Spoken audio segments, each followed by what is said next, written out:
ம் சரி, நான் ரெடி பண்ணுறேன்.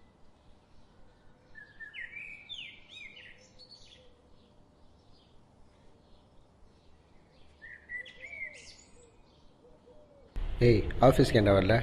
ஆ, ஃபோன் பண்ணாலும் எடுக்க மாட்டேற. ஃபோன் சைலண்ட்டில் இருந்துச்சு, அதான் எடுக்கல.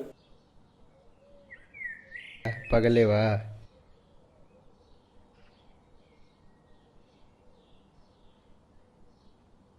சரி வா போகலாம். அடுத்த மாடலுக்கு இன்வெஸ்டர்ஸ்லாம் வந்துட்டாங்க.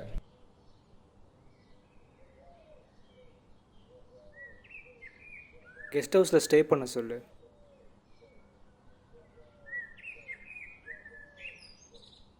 ஈவினிங் மீட்டிங் வச்சுக்கலாம்.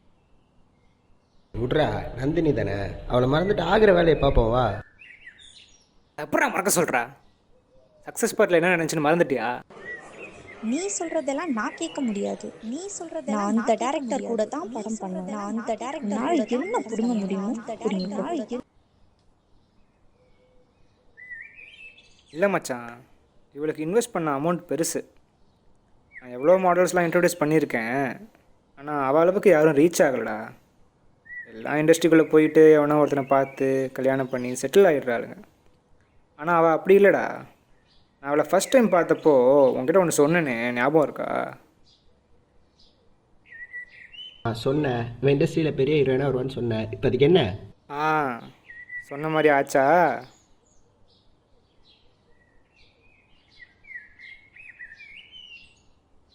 இவளை வச்சு தமிழ் மட்டும் இல்லாமல் பாலிவுட்லாம் கொண்டு வரலான்னு பிளான் போட்டேன். ஆனால் அவள் அந்த டேரக்டரோட சேர்ந்துக்கிட்டு படம் பண்ண போகிறாள் நம்ம மயிறு.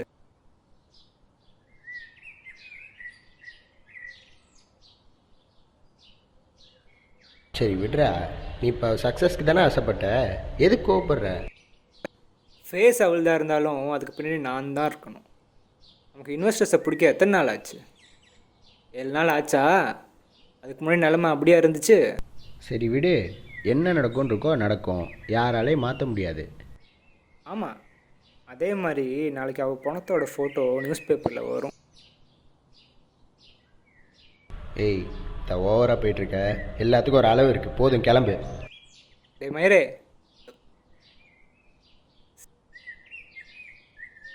சீரியஸாக தான்டா பேசுகிறேன்.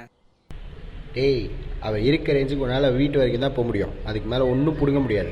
அவள் அப்கமிங் ப்ராஜெக்ட்ஸ்லாம் பார்த்தல, எல்லாம் பெரிய பெரிய ஹீரோவோட, அவள் ரேஞ்சே வேறடா. இப்போ டேய், அவள் வீட்டுக்கு போய்ட்டு அவள் தலையே வெட்டி என்னால் கொண்டு வர முடியும்டா.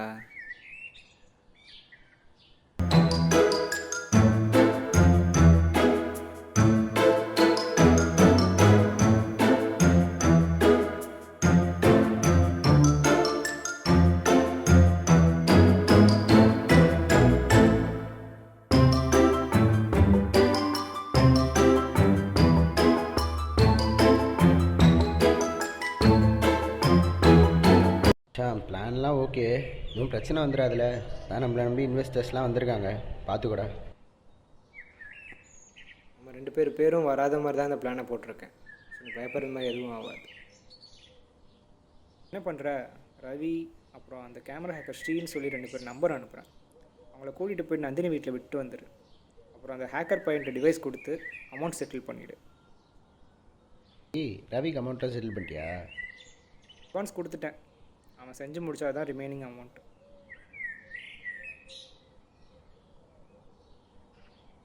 ஒரு நிமிஷம், இவ்வளோ பண்ணுறல, அவளை கொண்டுட்டா மட்டும் உனக்கு என்ன மச்சான் கிடைக்க போகுது? Good question. அவளுக்கு தெரியாமல் அவள் சிக்னேச்சர் யூஸ் பண்ணி 2-3 இன்சூரன்ஸ் போட்டு வச்சுருக்கேன். அதுக்கு லாஸ்ட் மந்த் வரைக்கும் அவள் அக்கௌண்ட்டில் தான் பணம் போயிருக்கு. அதை நான் டேக்ஸ்ன்னு சமாளித்து வச்சுருக்கேன். அதில் ஒரு 6 கோடி வரும். சின்ன அமௌண்ட் தான், பட் இருந்தாலும் இந்த ஃபீல்டில் என்னை பகைச்சிக்கிட்டா என்ன ஆகும்னு அவளுக்கு தெரியணும். இன்றைக்கி ராத்திரி தாண்ட மாட்டாடா அவள்.